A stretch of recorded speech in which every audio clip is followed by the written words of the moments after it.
Hello, everyone. Hi. Thank you for coming in today to the Raisin Administrative Committee of California Raisin live webinar with Dr. Klaus Tenbergen and Dr. Priscila Santiago. They are both from the US, from California, and today they'll be sharing with us some recipes and using California raisins as well. And my name is Thomas Wee. I'm from the Raisin Administrative Committee, or California Raisins, and we're doing this webinar especially for our trade and our friends in Malaysia. So we also at the same time welcome our friends coming in from Indonesia, from Thailand, and I understand also from Myanmar. So we're with you. Today I also have a very special guest, Miss Rowena Nambang from FAS, USDA FAS in KL itself. She's an agriculture marketing specialist and she supports us and also works on bring in agricultural products from the US to Malaysia. So I'll invite Rowena to just say a few words. Rowena. Hey, good morning, everybody. It's so exciting to have everybody here live streaming with Dr. Klaus and also Dr. Priscila. So it's going to be an exciting day.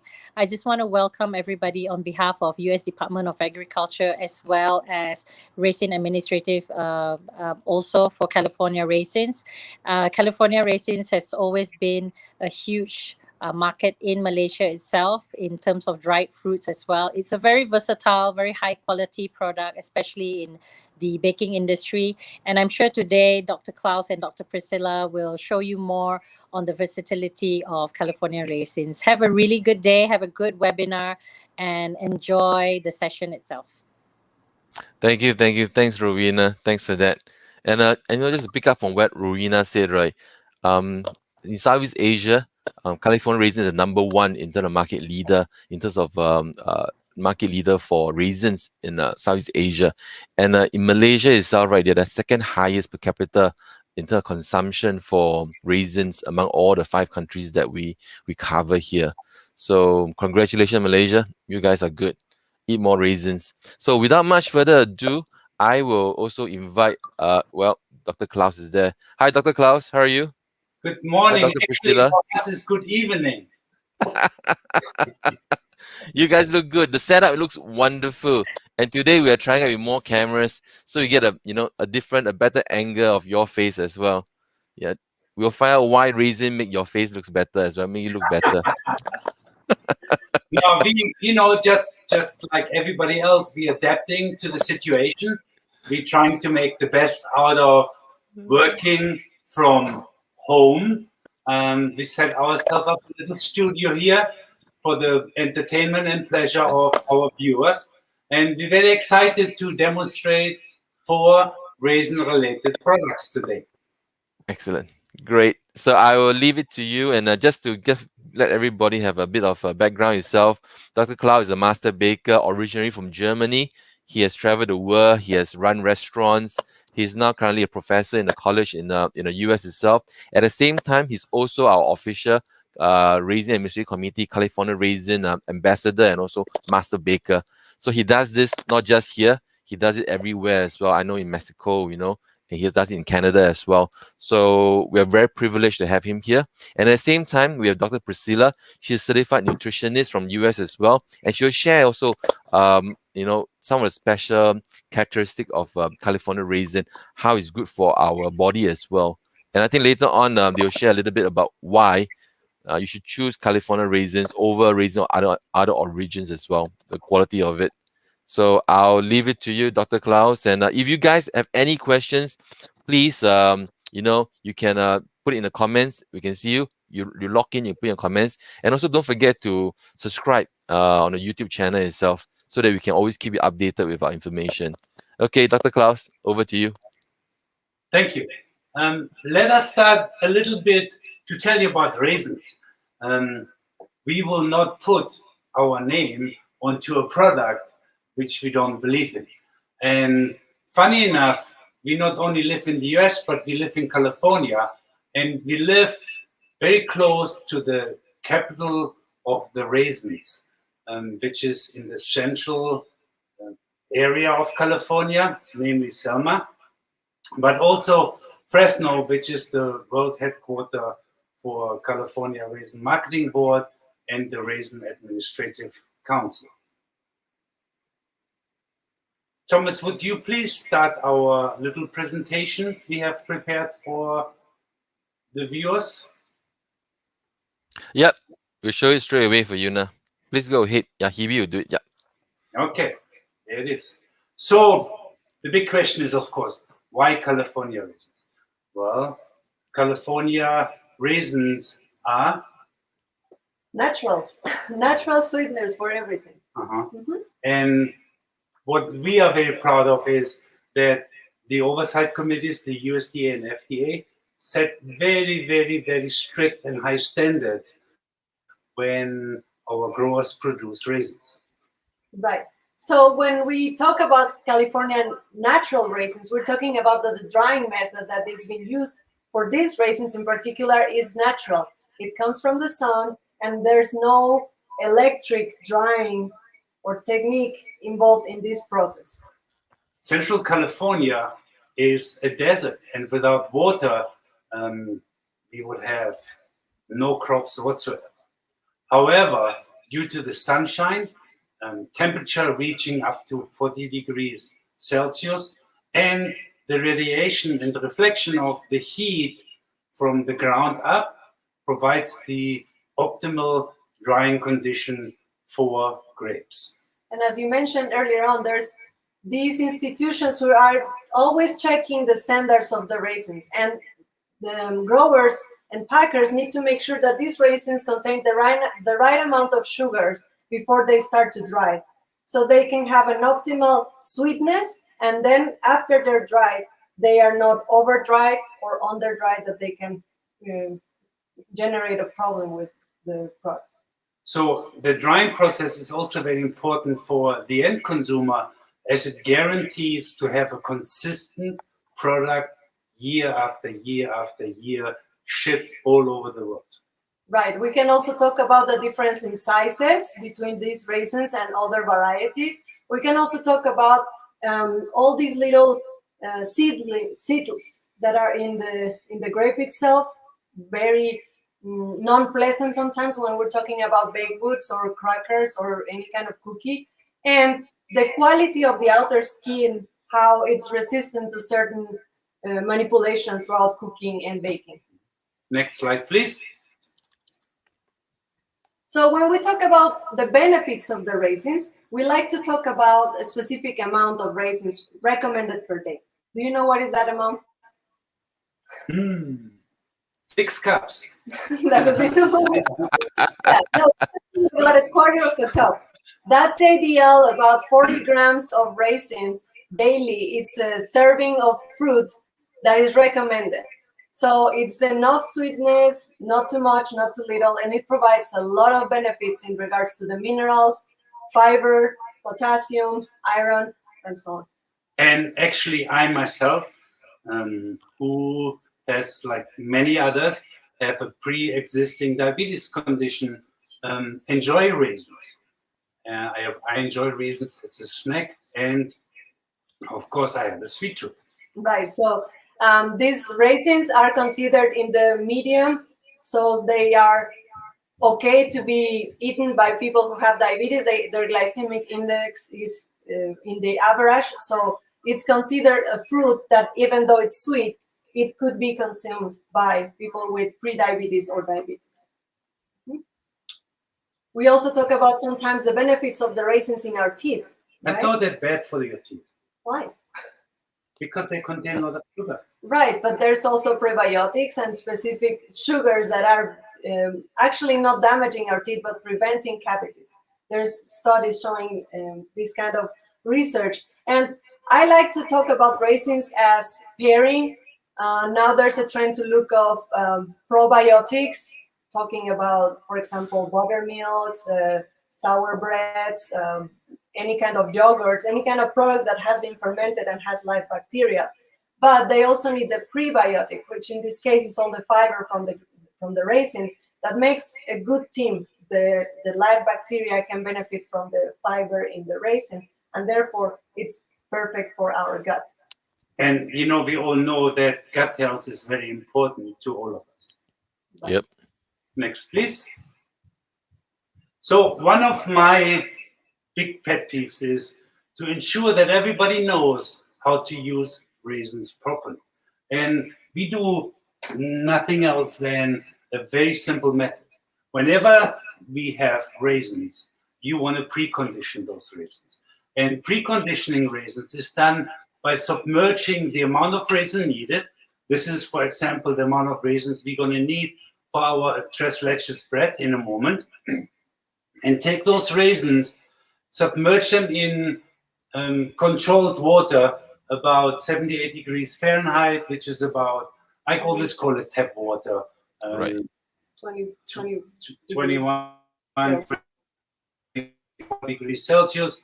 And after 30 seconds, strain them by simply taking a sifter and placing the raisins in the sifter and let them sit here. It takes up to, and that's why I've done it ahead of time, it takes up to 3, 4, 5 hours, even overnight, for the outer skin of the raisins to be able to absorb all the moisture. Once the moisture is all absorbed, we have the opportunity to use those raisins, which have now been dehydrated, and add them to our dough, for example, which is very important as we don't want to have any of the outer skins, as you can see here, totally wet, which then hinders the incorporation into our doughs. Right, and then what happens if we overdo the time of the submersion for the raisins in the water? Well, the disadvantage is, as you heard earlier on from Priscila, raisins contain a high amount of sugar, and these sugars will leach out of the raisins into the water, and all the beautiful natural sweetness of the raisins will be washed away with the water. Well, not only the sugars, but also there's all these antioxidants which are familiar, or they like to bond into water. So if the antioxidants are bonding in the water and eventually are released into the water from the raisin, then the raisin has no more this antioxidant potential we're always talking about. Right. Next, please. Isn't that cool? That's us on the beach in California. We like to talk about the raisin functionality, and I think we just want to bring it down to at least 4 key points, which is the benefits of having it as a fat replacement or as a sugar replacement for different, not only baking, but also cooking techniques. So not only replacing some of the sugar content with raisins to have an equally sweet end product, but also it has a big influence on labeling, as the raisins are natural, therefore don't show up in the product label. Could be named as no added sugars, right? Even though we're adding the sweetness of the raisin, by not adding sugar itself or any other sweetener, then you can label your product as no added sugars. Another benefit of the raisins is that in some cases, it could be used as a binding agent, right? So if we're making a paste and we want to emulsify different, I'm talking about different ingredients, then raisins help to keep everything together. And a simple example is, I don't know if you saw me early on, you know, I touched the raisins. They not only contain a lot of moisture, but also a lot of sticky sugars. And each time you stop them, that's where the binding agent comes in. You know, I tend to wipe my hands because it's so sticky, but this stickiness is actually very helpful, especially when it comes to formulating cookies. That's right. And finally, we like to talk about how raisins go and pair well with other flavors, different ethnicities, different, different dishes. So they go all the way from savory to sweet. Of course, we are familiar with apples and cinnamons and the traditional, I would say, Christmassy season. Mm-hmm. But in reality, they could be paired with fish and cheeses and rice and chicken. And we're having some of the examples where we can use them. For example, Pandan for the cookies is not really a traditional mixture of Pandan and raisins, but they pair very well. It pairs very well, and I will get to this later on, how people have lined up to receive the goods of this webinar, as it is absolutely amazing finished product.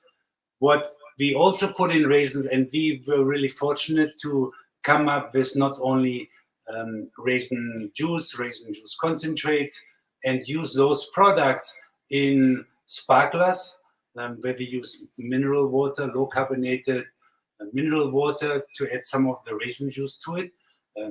Tea, using that as a sweetener inside the tea. Any kind of curries, rice, chicken dishes, where we simmer the raisins, and on purpose, the sugars are leaching out during the cooking process. So the sauces we create have that sweet note to it. And just think about sweet and sour dishes where the raisins provide the sweetness. Sometimes we replace it, instead of pineapple, we're using the raisins, and it gives that sensation of biting into something savory, but then the sweet explosion of the plumped raisins, it is just absolutely amazing. I'm so hungry. Can we please start cooking now? I know, me too. Me too. So here are the 4 products we're going to demonstrate today. One, I really want you to understand that we did it especially for this seminar, as we thought about another product where we can use day-old bread products we didn't sell, which contained raisins previously or not, and it stretches our profits enormously, which means at the end of the day, you get paid for all your hard work by not wasting a single thing in the bake shop. Should we start? Let's get to it. Yeah, please. I'm hungry, and I love to see the milk. You know, the flan itself. That's the one I'm really keen to see. Yeah, and you know, Okay. you will not believe how simple it is to make any of these products. So to get started here, we always like to do this. I always start off with my dry ingredients when making the bread, and it's done on purpose that we sometimes mix different cultures, different ideas, and different procedures to make the simplest of things more effective. You all know how to make a bread, so I keep this all to a maximum. But what I did here is, first of all, I added my flour to the bowl. Then I not only just dump everything into the bowl. What I like to do is, in these cases, when I use everything in a straight dough method, where I mix everything straight without any biga, polish, levain, or pre-fermentation, I like to keep everything separated, just in case I get called away, I can't start right away. I want to double check if I got all my ingredients. And for example, when it comes to the yeast, I want to ensure that the yeast does not start being affected in a good or bad way by adding sugar in a good way to start being active, or by adding salt by killing the yeast cells and then being ineffective. So I place my fat in one corner, followed by the yeast, salt next to it, dough conditioner, which is optional, not needed, and then my sugar. So now I have everything in here. In here, I mix together my 3 different milks, consisting of? In this case, we have oat milk, we have almond milk, and we have whole milk. So it all depends, depending if you have a vegan or a vegetarian or any kind of restriction, then you can use different kinds of milk. See, we have tried this recipe with coconut milk, oat milk, hemp milk. What else we tried? Yeah. So different combination, and that's one of the beauties. If this is not available in your local areas, in your countries, please exchange it with what is available, and the outcome pretty much will be the same. We have, as you all know, the addition of the raisins. And if I do this now, everybody goes, no, correct. The raisins are added during the last minute of the mixing process. We use, of course, a dough hook. Remember, we have the 3 different kind of attachments. We have a dough hook, used for dough, as the name says. A paddle we're using later on for our cookies. And then, of course, we have a whisk, which we use for aeration, for incorporating air into a meringue, for example, or whipped cream. Always, we start our equipment, and sorry for the noise, but that's just the way it goes when mixing. We're doing 3 minutes of pickup stage. During the pickup stage, as the name says, the dry ingredients are picked up by the wet ingredients, which creates sort of the first stage of the dough. So while this is happening, mixing for 3 minutes, I, of course, don't waste any time with my production, and I set myself up an induction cooker.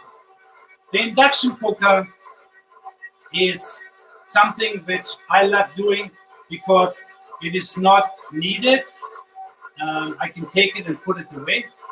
I can take the camera and focus it now on, if you can go to the other camera, please. Thomas or Evie. Camera number 3. Let's see if you can get me to the other side, to this side, please. No? Okay, never mind. While this is happening here and the mixer is running, I'm coming over here. I preheat my induction cooker. Again, very flexible piece of equipment used for smaller batches, so I don't have to go to my big stove to use it. And I use a skillet where I add to it, there you go, thank you, Priscila, my sugar. So while my dough is mixing and at the pickup stage, I preheat my skillet, I add my sugar, I try to spread it out as much as possible so I get a nice even layer. There you go, easy peasy. And I have here a heat-proof platter, which I'm going to use to pour my caramel in. So it's going to take, of course, a while. And, you know, a baker, a pastry chef, a chef never stands still. So it's not like, let me take a break. No, it's not happening. So the beautiful thing about baking is the coordination between the different types. So as I'm waiting for the sugar to melt, I go back to my mixing bowl, take a quick look in here to ensure that the mixing happened properly. And after the dry ingredients have been picked up by the wet ingredients, we bring up the camera. Okay, there you go. You can see the dough spinning around the hook. Now, what we're going to do is we increase the rotation of the mixer to a medium, as this is the developing stage of the dough where the gluten is developed for another 7 minutes, which gives, which gives you a total running time of 10 minutes.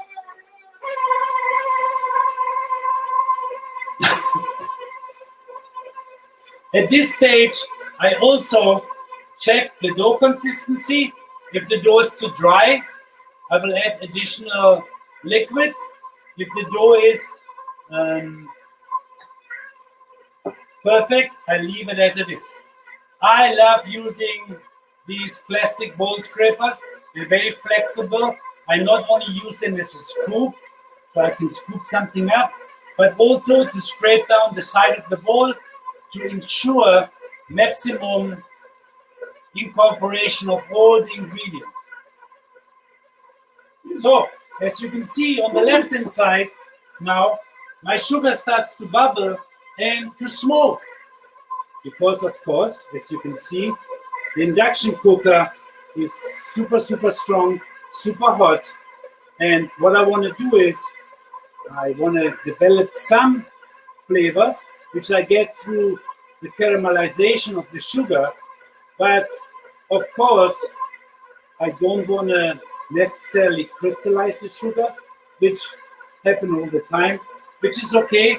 But also, I want to make sure that I get browning everywhere and not burn notes of the sugar, which is sometimes desired, to pair the burnt notes with the sweetness of the sugar. So as you saw, this happened very quickly. And yes, you really need to keep an eye on it to ensure that there is no accidents and to ensure that you get the desired color of the caramel. I have next to me my water, which I'm going to use today. There's two ways of making caramel. One is just like I have it here, and just use it straight out of the pan into my dish, or in some cases, like what we're doing today, to be a little bit different and innovative, to dilute some of the sugar with water before we add it into our prepared dish. And the dish is not really prepared with anything other than it's clean and ready to go. So while this is melting at its final stage, and this, by the way, is a heat-resistant spatula. I do not recommend to use anything other than silicone-based spatulas, as they would melt at these high temperatures, and then we end up with, of course, undesirable plastic pieces in our skillet, in our caramel. So while this is at the final stage, I'm just going to look quickly at my dough. It's beautiful if you can see it all the way. You see how my dough beautifully comes off the side. I like to stop this side of the machine, scrape down the sides if needed, touch the dough to ensure that I have the right dough consistency. And that, of course, comes with experience. And then restart my machine and wait for the remainder of the 7 minutes to be completed. I love touching dough, and with experience and my experience with over 40 years in the baking industry, it really helps to touch, to know, and to understand when a dough like this is ready. So I bring this back and I go back to my caramel.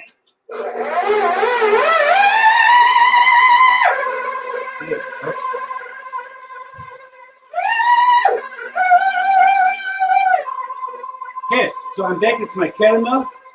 Oh, beautiful. You see the beautiful golden color. You have to realize that the way we did this, it can be done in individual forms.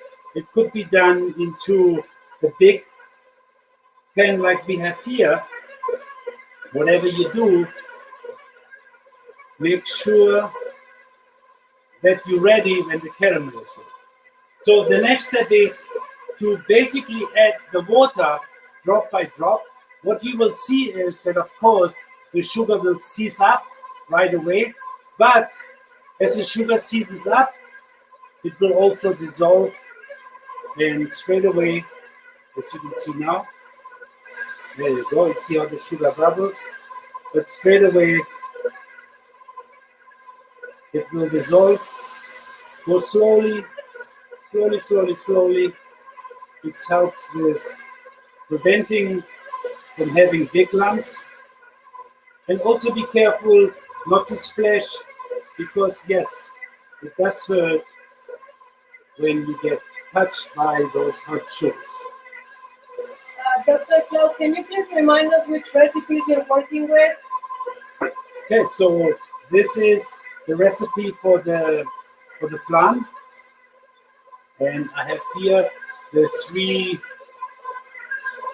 tres leches, the 3 milk bread, which we name tres leches, which means 3 milks in Spanish. To be unique in the creation of names to be unique in the point of selling a product, and it really works. So this is going to take a little while to dissolve again, and it's nothing else than now sugar lumps, which then ultimately dissolve into a beautiful sauce, which we're going to pour into our prepared dish. Now, also remember that this has been pre-portioned, so it's not random amounts, but rather pre-portioned amounts. And again, be careful how you mix. Be patient, of course. And as this dissolves back to where it should be, it's going to happen in a minute or two. I go one more time back to my bread over here. And now, after the time is up and the 7 minutes are gone by, I one more time will look at the consistency of my dough. And now I not only push down the dough from the top of the dough hook, but I will also make sure that the raisins which are going in now are added once the machine is stopped, to ensure that if case there's an accident and I drop the whole bowl, nothing bad happened. So I always like to stop the machine. My raisins are nice and plump because, as I mentioned earlier on, I preconditioned them. And now I don't want to incorporate them for a very long time, just on low speed. Without destroying all the raisins, I want to just make sure that they are well distributed throughout the dough. So it's going to take 30 seconds or so for this to happen. Okay. I'm keeping a look at my caramel.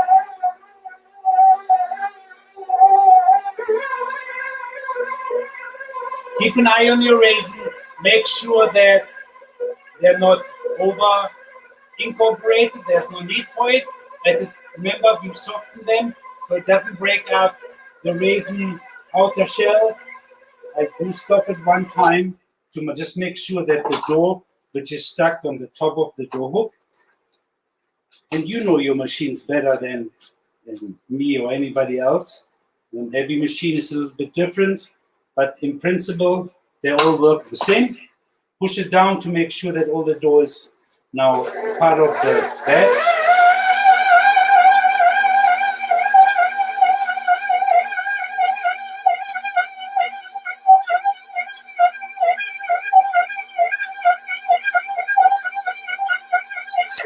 And here we go. That's all it needed. I dust my table with a little tiny bit of flour.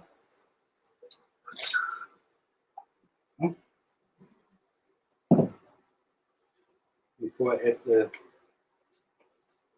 dough to it.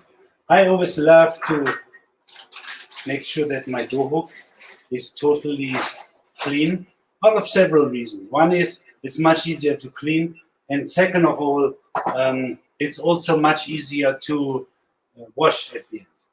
And give it a little dust of flour. A little bit goes a long way. I dump my dough out of the bowl. There you go. Thank you.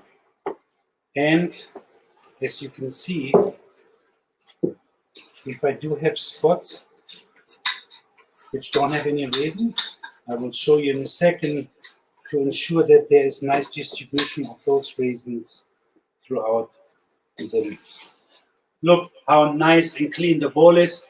Again, it's not only there for easy cleaning, but it also is very helpful to ensure that all the product comes out, because ultimately is what you want to sell is all the product and not rinsing half down the drain.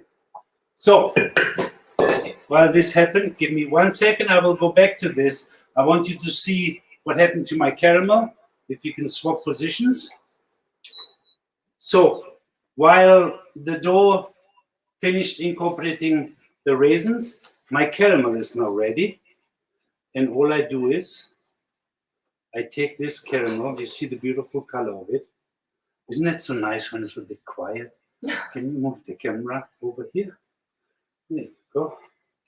Now I'm going to pour, and it may look clumsy, but I do this for the purpose of the viewers so they can see how this is put in. So I'm always doing it away from myself, facing the camera versus do it towards myself, because then you wouldn't see anything. So it's sometimes harder to do, but I will try anyway. So now I just take this, I pour all my caramel, all the goodness of it, into the bottom of the pan. And as you will see, once I got this going, I take it and I swirl it around just a tiny little bit to make sure that I have caramel everywhere. Of course, the caramel hits the colder plate and seizes up pretty quickly, which is okay. Again, be careful. It conducts the heat, so it does get hot on the bottom of the pan, but ultimately, as you can see, it's covering the total base. So, while this is now sitting and chilling and spreading, I keep it like this on purpose, so I don't have to stay here and do it myself. It will run into its place. I go back to my dough. And as you can see, way more raisins here than there. What I really love to do is I love to take the dough and fold it over, press it down, and fold it like an envelope. Do it as an envelope fold, just like we would do when we work with laminated dough, and or when we fold an envelope into thirds. Do it towards me, and then do it away from me. And as you can see, easy peasy, every little raisin counts.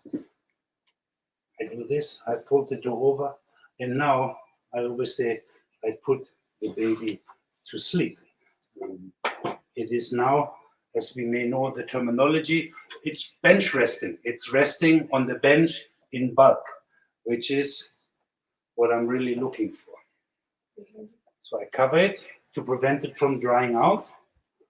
And while this is resting and relaxing and fermenting, I then reset always my station. I like to then ensure that as I go along, I work nice and clean, and then I will continue with making the flan. Could I have my towel, please, Priscilla? Thank you very much. So let's bring the machine over here. Last time we had a little mishap where some of our equipment didn't work really well. Today, we tried to ensure that everything works perfectly. And here's the sim mixer. And let's plug it in. Yes, it works. Funny enough, last time when we did this, we realized that just take a little disalignment of some of these equipment to not function well. So, Priscilla, if I may have a little spatula so I can add all the liquid in here. And I start with all the liquid, which consists of eggs, just whole eggs cracked into a bowl. In this case is 4. Followed by milk.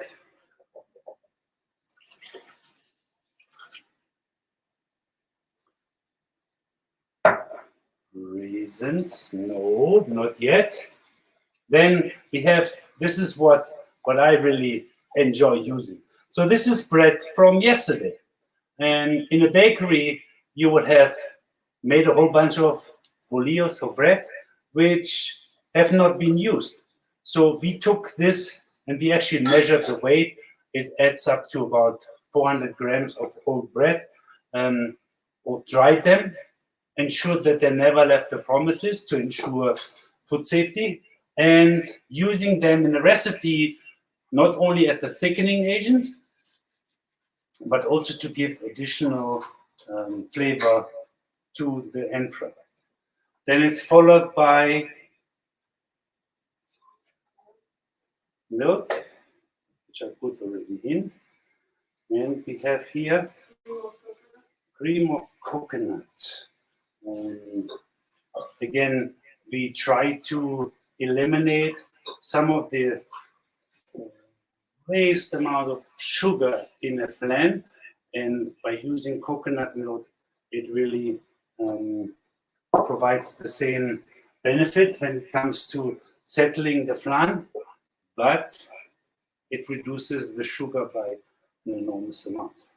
And in this case, we're also using a mix of buttermilk with evaporated milk to make up all the milks that we're going to use in the recipe. Originally, I think this recipe could be used with a condensed milk. It's a way sweeter version than what we're trying to do. So, and we're always trying to not only come up with new variations, but also to ensure that we provide the healthiest desserts possible, even though, as we all know, we need to have a little sugar in our lives, right? But it can make us feel better, feel good, and ensure that even though we're using products, buttermilk is one of them, it's a great replacer for some of those added undesirable sugars. I take the bread, I break it into little pieces, just to help with the incorporation of everything. And think about it. You're using not only things which have the ability to absorb moisture, so function as a thickening agent, but this outer crust is already caramelized. It already has beautiful flavor. And instead of wasting our hard-earned money, we're using bread like this. And yes, you can use raisin bread, which we tried as well. One of the disadvantages of using raisin bread is, of course, the raisins discolor the flan a little bit, which is okay. You just get a little brown note to the flan, but we try to keep it as traditional as possible. And all there is to do is now mixing it.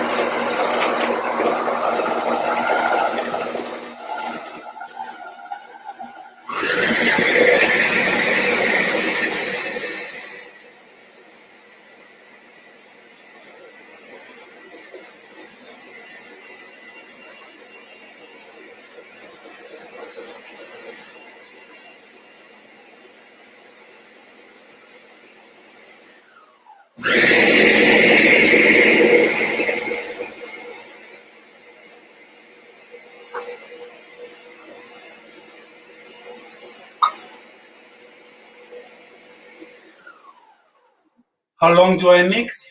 Well, until it's done. I know it's a silly answer. However, if you look at the liquid, and once the bread is fully incorporated, then it's ready to be poured into the mix. So let me give it another 10 seconds before I take it out and pour it into the dish.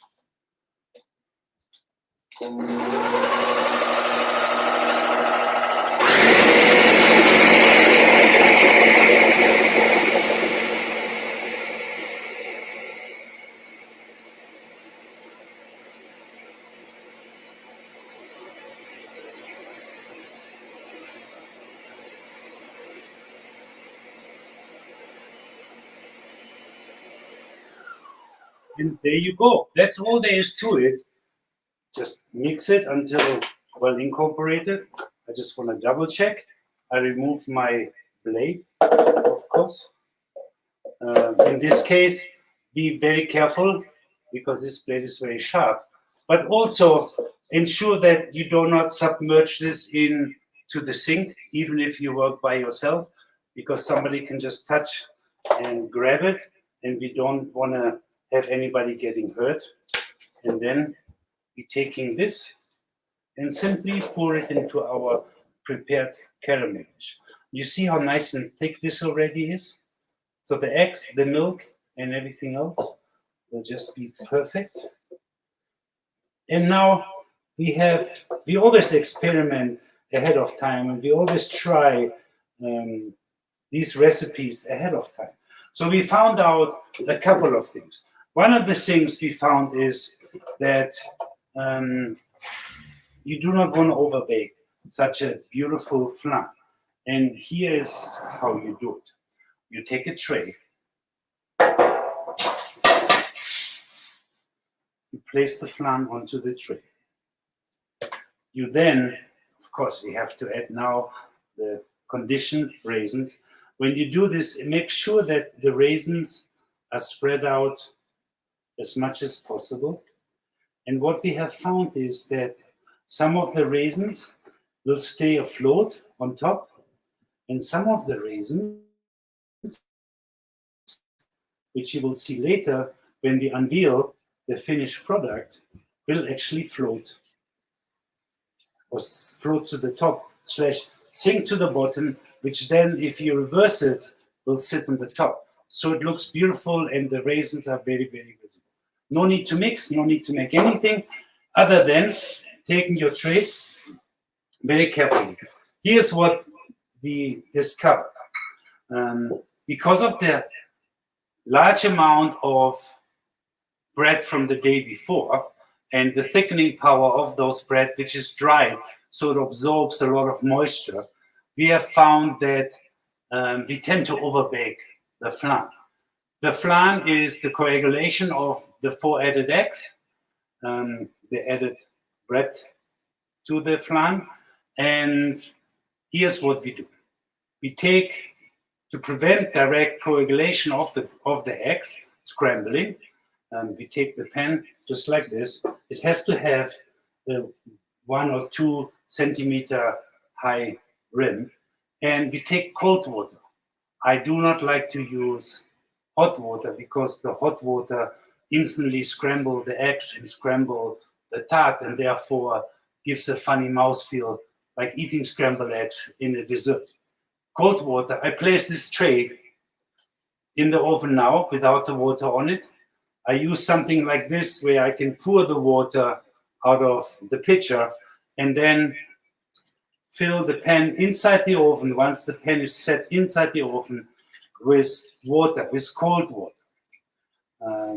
There is 2 things I like to do. One is fill it about half of the rim, about 1 centimeter of water. The water will now slowly start to heat. It will slowly cook the eggs, which prevents it from scrambling. And then once the water is basically close to a boil, at 300, I believe, 75 degrees, 180 degrees, 190 degrees Celsius, Priscila corrected me correctly.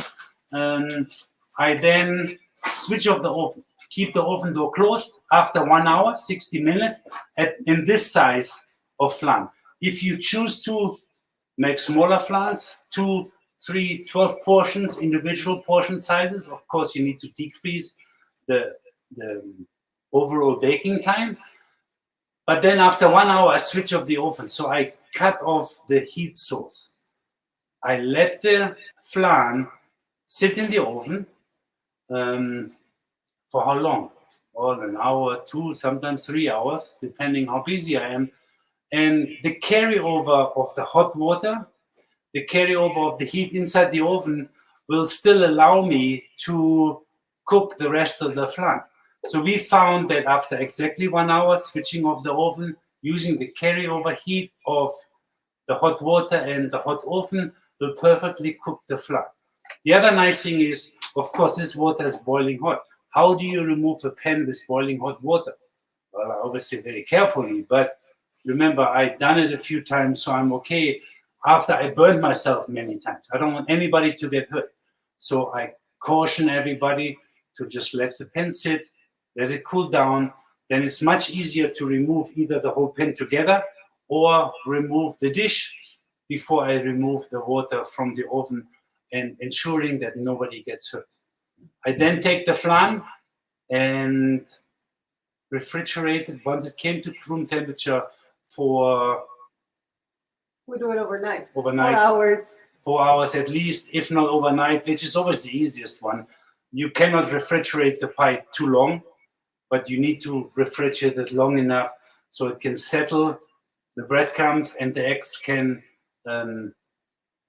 absorb the liquid, and it's a solid, nice piece of flan when it comes out. And you hopefully will like it as much as I do when we reveal the end product. Here's another trick of the trade.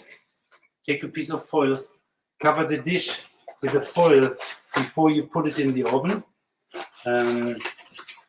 Same thing. Doesn't have to be tight, but it has to be fitting. And then what we do is we take this. This will trap the moisture so the top crust doesn't dry out. It stays nice and moist. And if you have just like a cheesecake, you would have no top on it. It creates, as I said, the crust, and the crust is not really desirable or pleasant when it comes to a flan. So now it goes up in the preheated oven. That's another thing we always do. We preheat our oven when we do this. Another trick of the trade: when you carry something, I don't makes no difference what it is. If this is the tray, never look at the tray. You will make a mess. Always look to where you're going versus at the product. The product will not move if you look ahead and do not do this. Okay, so quick wipe of the table. Always like to reset, as I mentioned before. And now, quick. Go back to my bread. After my bench resting time, I take the bread, punch it down, fold it over once, just like my envelope fold again, from 12 o'clock to 6 o'clock, and then from 9 o'clock to 3 o'clock, fold it over and let it rest again. And I'm going to move it to my left hand side now, so it's out of the way. Keep it covered and rest it the second time before I continue with my next project, which is We're gonna make cookies. cookies. Love making cookies. Easy peasy. This time I'm using my bowl again, my mixer, my pedal attachment, also known as a bishop head. As you can see, it's shaped like a bishop's head. And in this, like in so many other instances, I first combine my butter. You know how nice it was when we visited all of your countries to be interacting with you and have some of the audience member helping me. Now today I'm all by myself,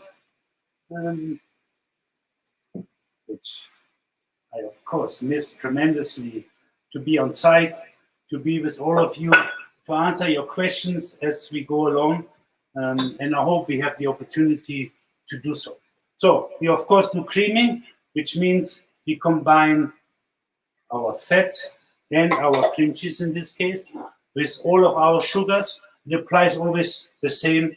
In this case is half and half, again to ensure that we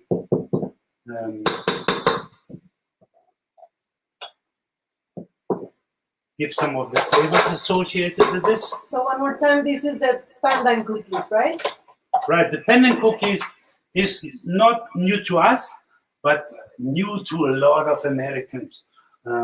Besides all of my Asian friends around here, they never seen pandan. They say, "What food coloring did you put into my cookies?" I say, "None. I put a plant extract in there, which is very good for you." Okay, so let's plug in the machine. Technical difficulties. We always do this. And as you see, when you improvise like this, it's okay. It's okay to make mistakes. It's okay to have items like this happening, and you just fix it, right? Fix it, fix it, fix it. It's gonna work. It's going to work. You know, we have a lot of different outlets going here to ensure that every piece of our equipment will go. Right? And there it is.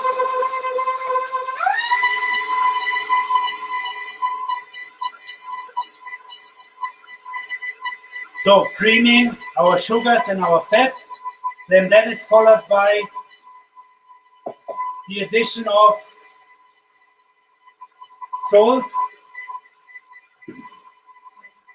baking soda, and flour. And of course, I like to combine my dry ingredients all together. I'm adding the salt also to the mix.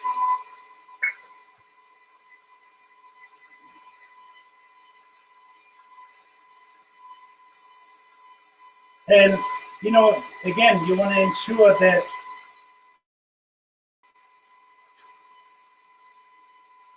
everything is mixed properly. The reason why, look at this, how beautiful this is and how fast it mixes, is because all of our ingredients are, of course, at room temperature, which really helps when you incorporate fat, eggs, liquid into any kind of medium, as it helps with the emulsification process. Okay, what goes next, Priscilla? The pandan extract. Pandan extract. Okay. Everybody probably has their own little personal favorite blend available. And you know, a little goes a long way. And of course, it's very sticky, but it's perfectly fine. So here you go.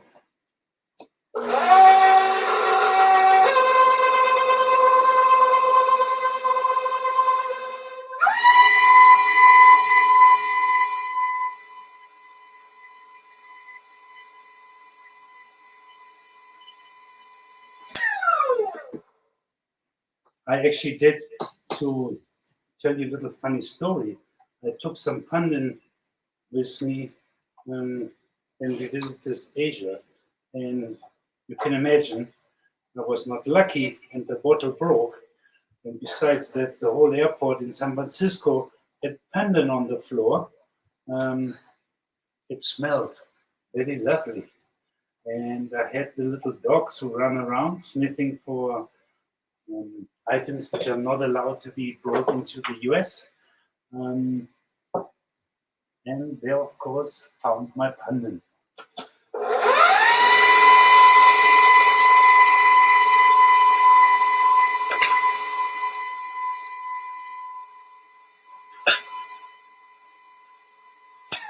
So once this is well incorporated, I blended my baking soda with my flour, add this to the mix, and go back to the slowest speed possible, so I don't have a lot of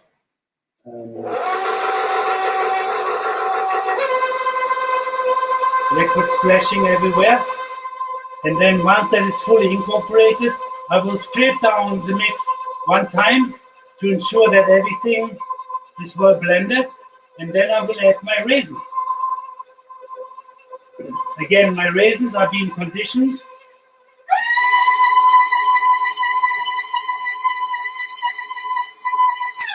So here's one of the reasons I love this recipe. It's a very simple conclusion is it needs to be prepared at least 4 hours or overnight ahead of time. But not only this, we found that once you make a big batter, and we make much bigger batters than we have here in the past, that when we use this batter, we actually can use it and just scoop out the cookies as we need them, which is really amazing, as this batter lasts indefinitely. It never lasts longer than 3 days in our house, but indefinitely, which is nice. You make a big batch and just scoop and bake what you need, so you always provide fresh cookies. So again, be gentle with the raisins.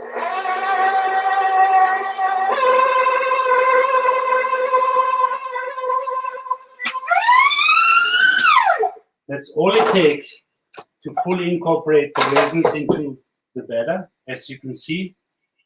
And then through the magic of TV. So you were saying about using the batch freshly, and I think that's one of the keys for these specific cookies, the crinkly cookies. It's that the sugar is going to be absorbed eventually by the batter, the cookie batter. So if you have a pre-formed cookie sitting in the refrigerator waiting to be then baked, all the sugar is going to be absorbed.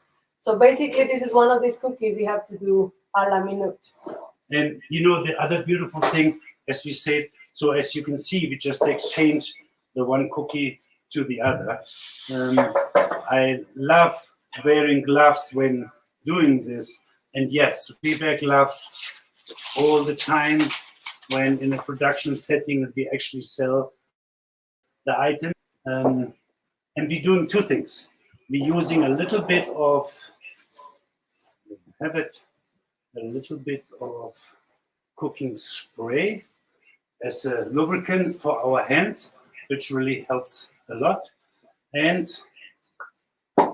there you go. This is the batter we prepared ahead of time. And as you can see, it's now stiff and very easy to handle. It is much more difficult to handle the just made batter, which is rather not pleasant. As we prepare the next batter and the next dough, I'm going to scoop out some sugar, some cookies. And a little bit goes a long way. I take it both ways. I scoop out, and this makes a very nice size.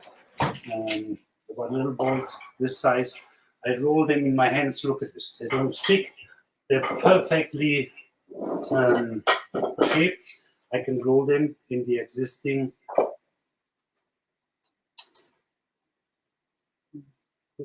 sugar, and then put them with the powdered sugar, just like this, to ensure they're well covered, and then place them on the tray. Now, what I found is that I want to ensure that these cookies are properly spaced. As Priscila prepares our next equipment for the next cookies we make, our last cookies in the series, I will talk a little bit about being innovative when it comes to product development. Don't shy away from using something very traditional, which you know works, which you know works for you, to expand on and add different ingredients to it. For example, in our case, we took something very traditional and replaced some of the ingredients, for example, granulated sugar with brown sugar, milk for condensed milk, coconut condensed milk, buttermilk, to reduce the amount of sugar in the flan.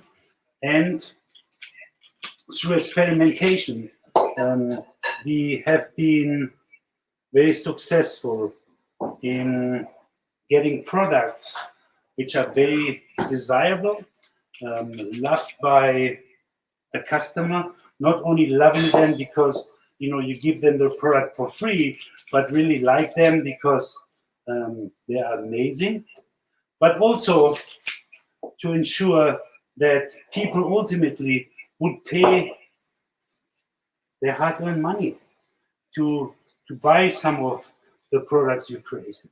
So start with little experiments, with exchanging little amounts to reduce the amount of sugar in some of the ingredients, replace it with raisins, replace it with applesauce, replace it brown sugar with when white sugar is desired.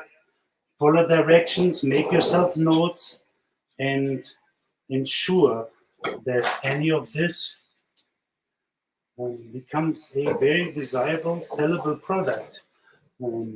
Appreciate feedback from your customers and grow your business just like this. With only, and I always aim for this only the best available raw ingredients. Now, the first time we done this, we of course overcrowded the tray. In this case, I placed 2, 1, 2, 1, 2 cookies on a half sheet pan, which ultimately ends up in being 8 cookies on a tray. And the ultimate deal is now that these have enough space to spread, they have enough space to bake appropriately. One of the keys of this is to coat them with granulated sugar first before coating them in powdered sugar. There's different kind of powdered sugars available. We have a product here called Snow, which is non-hygroscopic, which means it doesn't absorb and attract moisture from its environment and from the cookie dough, which then gives you this beautiful appearance of the cracked cookie. Of course, it's more expensive, but on the other hand, it is also gives you a superior end product. Whatever you have available, use it. If not, what you can do is, like we did here, bake 2 trays, in our case, at a time, to be able to put those in the oven straight away and bake as many as you need. So I really love the idea, and we've been doing this for a while, that we make a big batch, bake 2 trays at a time, several times throughout the day, to see that this is something with an amazing outcome. So before we go to our last cookie, I just want to take the opportunity to shape my bread. And the way I shape it is to divide this piece into 2 equal pieces. 2 equal pieces.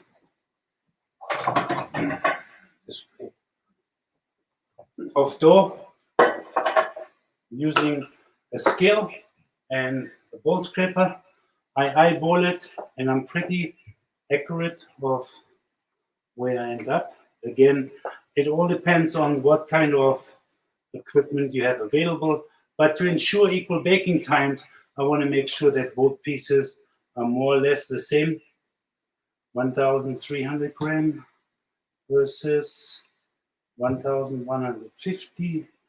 So it should be 1,225 grams each. Double check myself, 1,225, 1,226.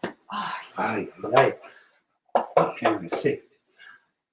So here's another cue for you. I've watched many bakers all over the world to how they shape. Some people shape with 1 hand, some people shape with 2 hands. Well, I've been taught to shape with 2 hands, especially when it comes to rounding breads. And as you can see, I'm using 1 bread to push against another. I collect every single raisin with my dough, as you can see. And then we looked for different shapes. I wanted to make a big bread, which is a little bit bigger surface.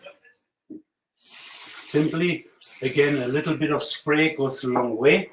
And then I shape my breads after additional resting time into ovals.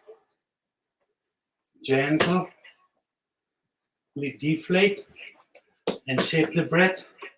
And again, depends on who taught you and how you were taught. I'm using my thumbs to tuck in the bread. Seal the bread with the palm of my hand. As you can see, I have a beautiful line here. Take the line down and place it into my form. Again, you need to adapt these recipes to your environment, to your techniques, to your equipment, to your products. And what I really wanted to show you is 2 things. As we may know, you see I picked up every single raisin. There's not one single raisin here. You can also see my hands are perfectly clean of dough. The dough doesn't stick. The dough feels very, very nice. Very easy to handle. Beautiful recipe. So there's two things to these breads which we discovered. You can have the bread proving and then score it at a later stage. We discovered that by glazing the breads right after they've been shaped with a mixture of butter and condensed milk. And the butter and condensed milk has no other reason not to add sugar to the bread, but to get the beautiful brown color of the bread at the end of the day. Oops. It's a little hair, which of course we like to remove. It's just the brush that's been sitting in the condensed milk for a while. Should make it out. And then I take a little scoring knife, which is nothing else than a cut of razor blade available. Some people use razor blades, some people use this, which is nice, very sharp and protected. I carry this in my pocket. And again, we can score 45-degree angle, you can score straight lines. In this case, I like to score right after I shape the bread. Reason being is there is a lot of tension in the bread. As you can see, it already starts opening up. I turn the bread around one time and I follow my lines just like this.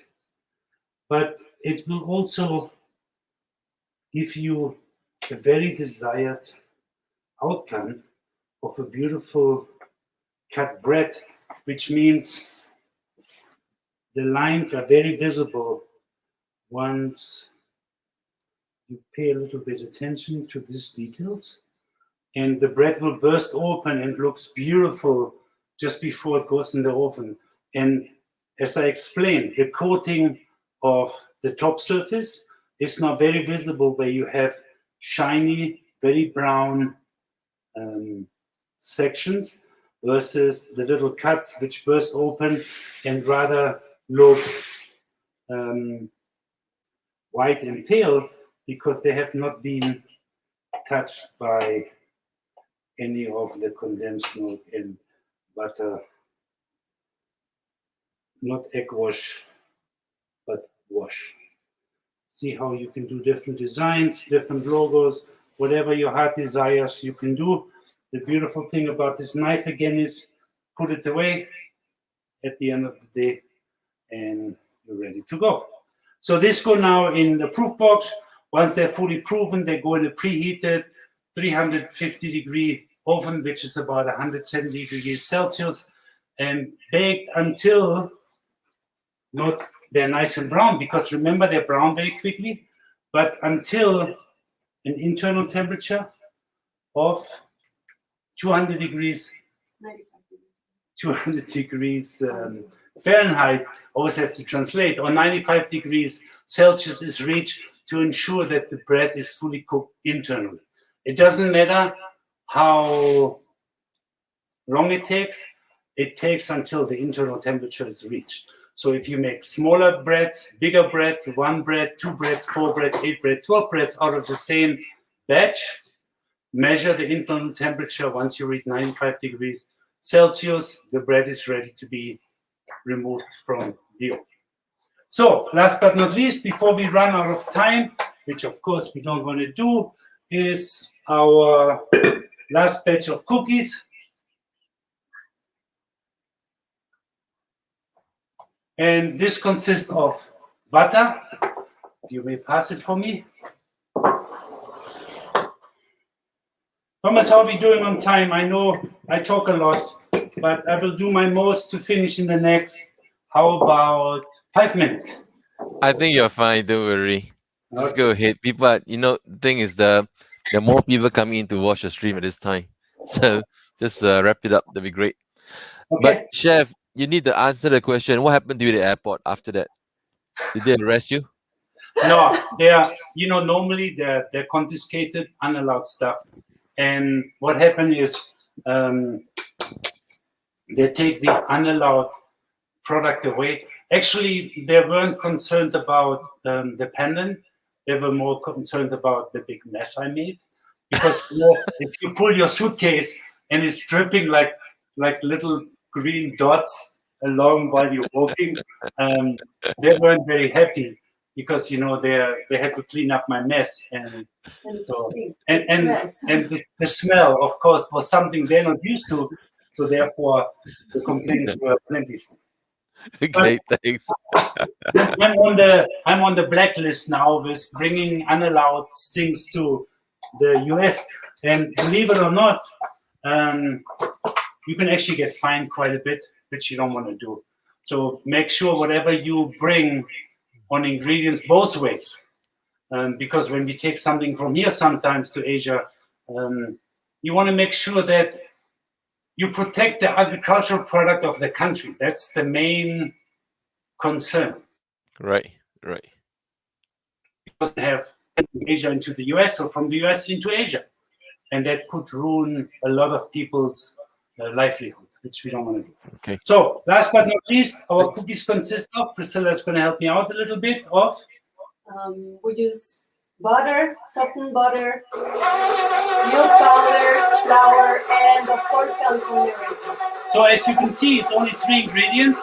It's milk powder, in this case, butter, softened butter, of course, and flour, and of course our conditioned California raisins.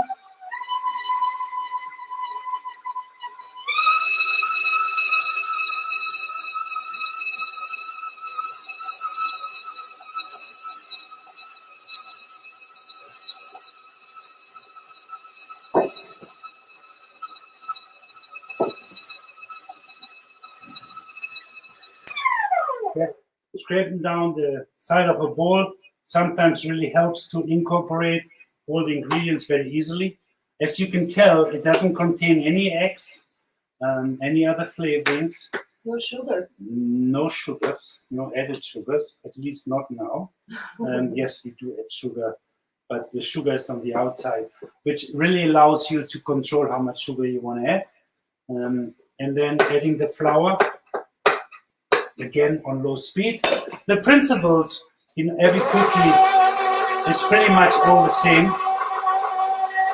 When you add raisins, we always go by about 50%, if not 100% of raisins based on the flour weight.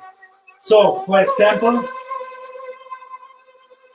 if I use 1,000 grams or 1 kilo of flour, I add 500 grams of raisins as a minimum, but I go as high as equal amounts. So for every pound or every kilo of flour, I potentially add 1 kilo of raisins. As we know, there's only milk powder, so dry ingredients, butter, and some more dry ingredients. We're expecting the dough to be pretty crumbly. Again, do not overmix the raisins.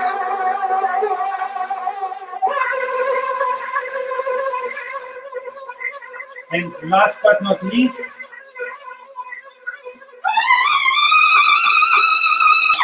I just give it a quick stir on a higher speed to ensure that all my raisins are incorporated. Again, with the help of an ice cream scoop, I'm going to pre-proportion my cookies on a prepared sheet pan. And here's another piece of the puzzle, which is, it is not an ice cream scoop. We think it's an ice cream scoop, but it's not. It is used to scoop ice cream, but in reality of things, it's a portion control scoop. We are controlling the portions or the portion size when using this for cookies, so we have consistency in whatever we do. We also have consistency of once a price of a product is calculated to ensure that we give the same amount or the same amount of money we're asking for to our customers, which then ultimately allows us to have a consistent product and having consistently happy customers.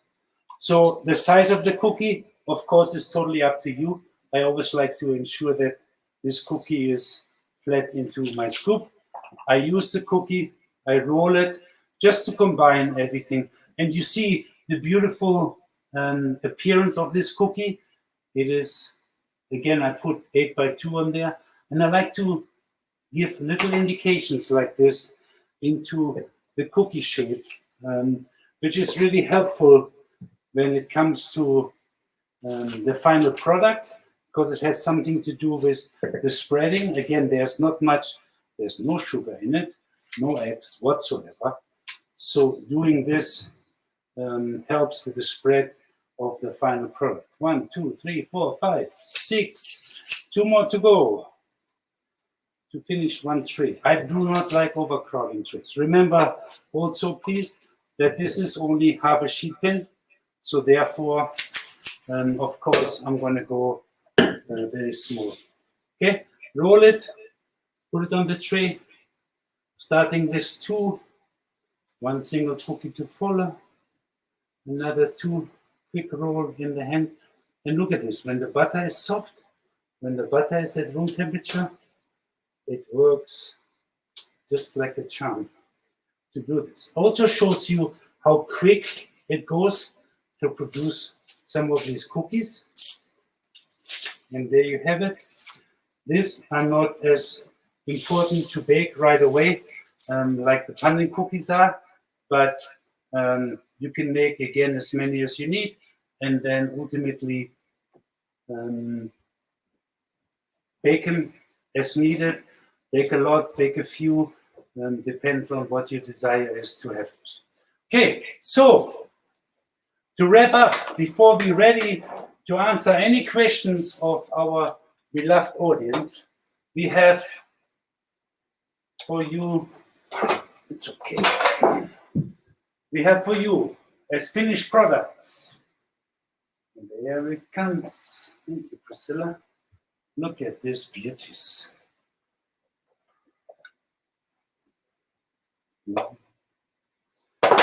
We set it up to the camera. You can see it really well. Our Pandan cookies, our beautiful bread made with all of the necessary raisins incorporated. This again only contains 50% of raisins. If you like to increase the amount of raisins used, easy to do. And then last but not least, again, look at this, my beautiful flan, which came out. And actually, believe it or not, we let the caramel run off the side to show you how beautiful this end product actually is. Thomas, we welcome questions from the audience. Okay, let's look and see any questions over here itself. There was one remark made earlier on about you know, if you have the loaf and you have the raisins right on top itself, it may burn in the oven itself. Do you experience that, chef? I always hear that. Did you see what happened to my loaf? That by conditioning the raisin, you will see that most of them cling to the dough as such, and they're well incorporated into the dough, but also, even though they're on the surface, they do not burn. Yes, of course. If you can move the camera a little bit, Priscilla, for us. On the loaf, you always have a few raisins, but think about it. Look how many raisins are in this loaf. And look how little raisins are actually burned on the outside. The burning of the raisins is an indication for me that the raisin had not been conditioned. And it's an indication for me that your dough was too stiff, which means not enough liquid was incorporated into it. And therefore, it needed a little bit more adjustment when increasing the speed after 3 minutes of pickup. Great. Thanks, Jeff. Dr. Klaus, there was another question. He asked, is it okay to use fresh milk instead of milk powder for the Milky Arab California raisin cookie? Okay, so the problem with this is, what is milk powder, Priscilla? Well, it's dehydrated milk. It has removed all the water from the milk, and what is left is the fat and the sugars. So therefore, if you're trying to incorporate it in a recipe like this, you need to make sure that you don't have all the liquid there. So I'm just making this up because I'm not 100% sure of the answer. Sure. 50 grams of milk powder plus 250 milliliters of water equals 300 milliliters of milk. Okay. It's an identical end product. Because there is no liquid in this specific recipe, there is only fat, milk powder, and flour. There is no ways to remove any of the liquid from the recipe. So therefore, in this specific recipe, it is not possible to exchange whole milk with the milk powder. And I'm also aware that this specific flavor profile in the Milky Arab cookie is that you want to bite into a dusty, milky flavor. So this is not a cookie that's going to be like spongy or, it's going to crumble up. It's going to be very, you can cut. It's like a cookie, just like a cookie. So it's not a soft cookie, it's a hard. So this cookie here, the one with the Pandan Express, is spongy. It's very soft when you bite into it. So it has a very nice mouthfeel. This, if you eat this without a glass of milk or some kind of tea or liquid, it is pretty dry. Okay. But it is beautiful. I mean, it's amazing. It has an amazing taste to it, but it's very dry. So it's just the way the cookie is, right? Different cookies have different looks and different, I would say, flavor profiles. So yeah. So of course, can I have the top, please? In this, it is not possible because there's no additional liquid we can use or we can replace the whole milk with. So no. Cool. There's one other question. Let me show it up here as well. It says, can we use the rum to condition the raisins and make rum and raisin cookies? Of course. Sounds logical, yeah. It's the same what we do with things like panettone or stollen for Christmas time. Any kind of liquid. And, we stay away from alcohol, using alcohol, as many of the participating countries has very strict laws. So we stay away from that. Of course, you can use rum, but you can also use other liquids. You can actually infuse different flavors into the raisins by using other liquids, including orange juice, apple juice, any kind of juices, milk, anything liquid, because again, the raisins are dried, so therefore they're hygroscopic, therefore they are capable of absorbing some of the liquid. Right. And we do anything. We develop some products where we actually also smoke our raisins, just like a barbecue, when we infuse the raisins with liquid smoke, which gives an amazing flavor. Some of the new products available now is watermelon infused raisins, strawberry infused raisins, as well as sour raisins, which is nothing else with the raisins being dried, then replaced with a sour extreme liquid. Wow. Okay. Actually, good point about the infusion itself, because Angie also just asked one more question, which is that I guess more Asian side is that can we use tea? Have you tried using tea instead for the water, or do you infuse it with tea? So we did two things. We made tea, and sweetened the tea with raisins or raisin water. Remember what I said in the beginning? Only submerge the raisins for 30 seconds in the water and then strain it. Right. Well, we did the opposite. We used hot boiling water, submerged the raisins in the hot boiling water for an hour, which then leached all the sugars out of the raisins, and then used that sugar water to brew tea. Okay. Yes, Okay. it works. Especially, what flavor tea did you use? Jasmine? Was it jasmine tea? Yeah, and Oolong. oolong tea, Yeah. and black tea. Yeah. We did all kind of experiments with tea. So you can do the reversed approach, where you brew tea, get a nice strong tea or even coffee. Can Right. you imagine how cool it is to have coffee flavored raisins? Yeah, that'd be quite cool. I like Right? coffee. And of course, and then people get their dose of caffeine while eating raisin bread. That's what a lot of companies here in the US do. They have now double strength caffeine coffee available to ensure that, you know, they're pleasing their customers. Yeah, and everyone's awake. Yeah. Well, Pick me up, eat some raisin bread.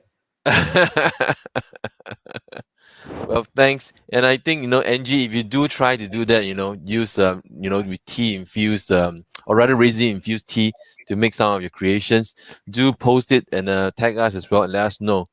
So I think we are about done. Thank you, doctors. Thanks for all the wonderful session today, and the flan cake itself was really, really good. One thing I really like, seeing you in person and having this thing done in person is that after it's done, right, I get to eat everything. You want to cut the flan for? You want us to cut the flan so you can get a piece? I wish. I will do it on behalf of everybody. I will enjoy now. As you can see, it's got darker in our background. It is now really late at night already. We, of course, enjoying dinner now. So thank you, California Raisin, to provide us the base for our hamburger bun, right? And our dessert, which we're going to enjoy with some nice tea later on today. Thank you. Yeah, you gotta eat it right in front of us. Okay.